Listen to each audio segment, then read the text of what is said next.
Yeah, man. I don't think you can pry an American out of their car. I know you can't pry me out of mine.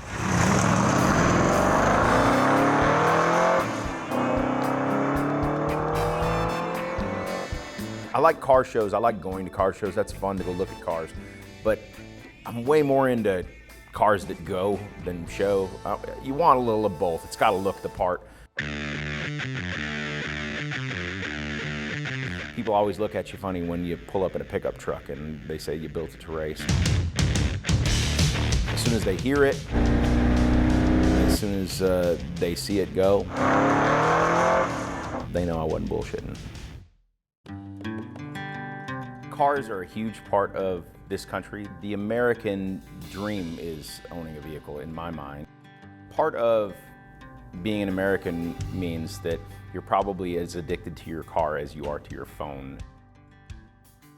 The truck belonged to my grandfather. It was purchased, he bought it in an auction in I think the early 80s. Prior to that, belonged to another family member. They had put it up for auction when they sold their farm, and I still have photos of the day that it was up for auction. It's sitting next to a couple of other grain trucks and a silo, and I look back and think about that the same truck that I rode with my grandfather on those old dusty back roads and used to throw hay bales into the back of and learn to drive the 3 on the tree is the same truck that I just took around a NASCAR track at 100 miles an hour is pretty awesome.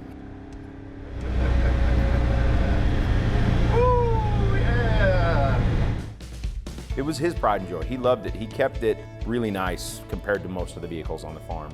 He actually, garaged it, and it wasn't something that was, just a tool. He used it as a tool for sure, but he always kept it clean and always kept it nice, and it was something he loved. I drug it out of the barn with my uncle's truck and loaded it up on a trailer, and it's been in, if not every day, at least every other day, I've had something doing with it for the last 4 or 5 years. I've been thinking about what I'm going to do to it, trying to figure out, how I wanted to build it, and it's consumed a lot of my thoughts.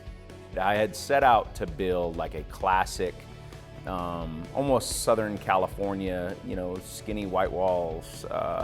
Was going to keep the 6-cylinder because that was enough to do what I wanted to do, and kind of just give it that vibe. And it completely switched from being a classic cruiser to being a race truck, and that's exactly what I set out to do.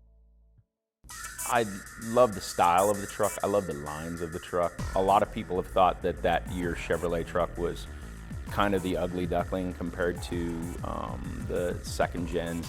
It's taken a lot of time and energy and thought and relationship building to even get to this point in building this truck.